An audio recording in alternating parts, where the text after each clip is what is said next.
Islam was peaceful. At least that is the likely defense of Rafiki Islam, a loving husband, who told his wife that he had a present for her, blindfolded her to make it a surprise, and then cut off her fingers. Then the rest of the Islam family mopped up the blood, while Mr. Islam threw her fingers into the trash. And after a few hours, he took her to the hospital, where they warned her to tell the doctors that she had just had an accident. The proximate cause of this event was that Mrs. Islam wanted to continue her education, and Mr. Islam, being a good Muslim, was not so fond of the idea. Islam is, if nothing else, direct. When Muslims want to punish women for their sexuality, such as not wearing the hijab, they throw acid in their faces. When they want to punish them for getting an education, they cut off their fingers with a machete. But before the machete comes down, the blindfold goes up.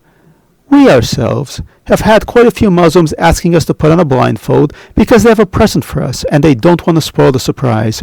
All we have to do is close our eyes for 20 years or so, and we too will be missing a hand or a head. Surprise! You're a backward theocracy with a legal system overseen by child-abusing mullahs. Now, blow out the bomb out and make a wish.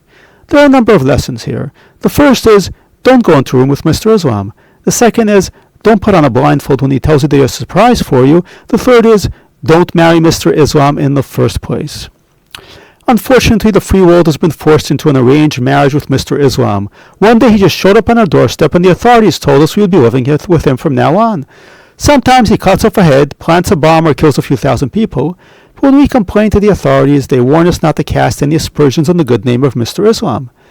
There might be people doing these terrible things, but it's only because we haven't made them feel at home. We didn't make the coffee just right. We told the wrong jokes, showed the wrong cartoons, and didn't prop up their self-esteem. But whoever those people are, they are certainly not Mr. Islam, who is a fine, peaceful gentleman and would never harm a fly.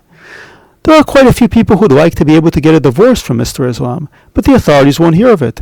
Mr. Islam is here to stay, and we had better make him feel at home, or he'll have another surprise for us. That leaves us with a choice between putting away the books and learning to salam with the worst of them, or go on trying to learn while wearing a blindfold so that we don't see the machete coming. The leaders of the West have donned the blindfold and are eagerly awaiting the surprise that Mr. Islam has for them. Would be moderation, they wonder, or perhaps some of that Islamic science we've been hearing so much about. Unfortunately, it's just a machete. It's always a machete. Lucy always pulls away the football, and Mr. Islam always brings down the machete. And if Charles M. Schultz had allowed Mr. Islam to immigrate to Peanut Island, then Lucy would soon have no hands. But those who wear the blindfold go on being fooled, believing that the moderate Muslims will be in their corner when they need them, and that the football will be there when they kick it. And if it isn't, then it must be their fault. Within a generation, our leaders have turned the West into the battered spouse of the East, always going around with black eyes or missing parts while singing the praises of Mr. Islam, that very peaceful gentleman who wouldn't harm a fly. There's no shelter for the free world to go to, not when they used to run the shelter for the battered peoples of the world. But now that their Muslim batterers of Borden are having their way in London, Paris, and New York, there's no shelter to be had anywhere. There have been attempts at early divorce proceedings in the Netherlands overseen by Mr. Wilders, but they're rather controversial. Parts of Europe are looking to negotiate the terms of the marriage, to bar some of its more unpleasant aspects, such as burqas and machetes, but they haven't gotten all that far. In some countries, there have been proposals that people taking the citizenship oath should have noticeable faces, rather than be wearing a giant faceless disguise. Islamic organizations, however, have denounced this coercive demand to strip a Muslim woman of her identity in order to make her free and openly affirm our identity. It's outrageous. It is, of course, outrageous that Europeans are trying to take away the non-identity of Muslim women. The point of a burqa, the entire point of a burqa, is to strip a Muslim woman of her identity. A proposal advanced by one of Muhammad's drinking buddies. A woman in a burqa has no personhood, but to insist that she take the oath as a person is to take away her identity, which is based on not having an identity. Next thing you know, some Western countries will coercively strip Muslim women of their identity as abuse victims by allowing them into battered women's shelters. When the blindfold is on, even the most awful things seem to make sense. Let's face it, if tomorrow a new branch of Islam debuted, and its theology included eating babies, cutting the legs off women to prevent them from going out of the house, and boiling Christians in oil, then the day after tomorrow CNN would run a news story explaining that its participants are just ordinary people who are misunderstood, and that only eating baby and cutting off women's legs phobes would have any issues with them. There's no word on whether Mrs. Islam has become an Islamophobe ever since Mr. Islam cut off her fingers, but it wouldn't be an irrational response. When Islam cuts off your fingers, it's natural to feel a twinge of unease when he shows up at your door with a gift-wrapped machete. And for Americans, Europeans, Israelis, Canadians, Australians, Filipinos, Thais, East Timorese, Greeks, Papuans, Armenians, Serbians, Russians, Ivorians, Nigerians, Chinese, and any of the other countless peoples who have had their lives made more interesting and more final by Islam or made a little uneasy by Mr. Islam, it's not really a phobia, more of a sense memory. Naturally, we mustn't confuse Mr. Islam with Islam. There are millions of Muslims who have not yet chopped off their wives' fingers and probably never will.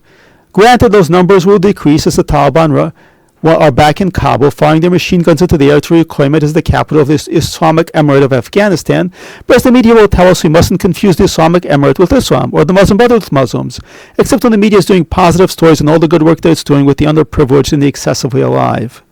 All this can be a little confusing, but the rule of thumb, if they haven't been chopped off yet, is that Islam is never associated with anything bad, only with something good. If you see Mr. Islam tossing a coin to an orphan on Eid Eve, then he's being a Muslim. But he's chopping off his wife's fingers, then he has nothing to do with Islam. Hamas social services are to be praised, but its rocket launchers are to be deplored. The easy way to do this is to always wear a blindfold and hope for a surprise. Think Eid dinner, not September 11th, and if your hand is intact, then it's an Eid miracle. But for those who want a life without playing the game of blindfold and machete and blindfold trademark is the official game of Ramadan, then there's no choice but a divorce. Divorce is still controversial in the multicultural household, but sometimes it's the only answer. The more we wear the blindfold and hope that this time will be a good surprise, the harder it is to contemplate breaking the till death do us part, even though it's someone who takes the death part rather literally. But it's not as if we have any choice. The arranged marriage of ours with Islam is going very badly. Our home has become a dangerous place, and every plane trip has become another opportunity to experience one of Mr. Islam's surprises. The longer this marriage goes on, the more we forget who we used to be. Courageous people use their minds and were not afraid of anything. Artists, warriors, scientists, writers, builders. And it can be hard to remember what we used to be capable of doing when we're trying to build up the self-esteem of Mr. Islam, who gets very upset when we read too many books because it makes him feel inferior. Either we go on playing the game of blindfold and machete, or we take off the blindfold, take away the machete, and show Mr. Islam the door.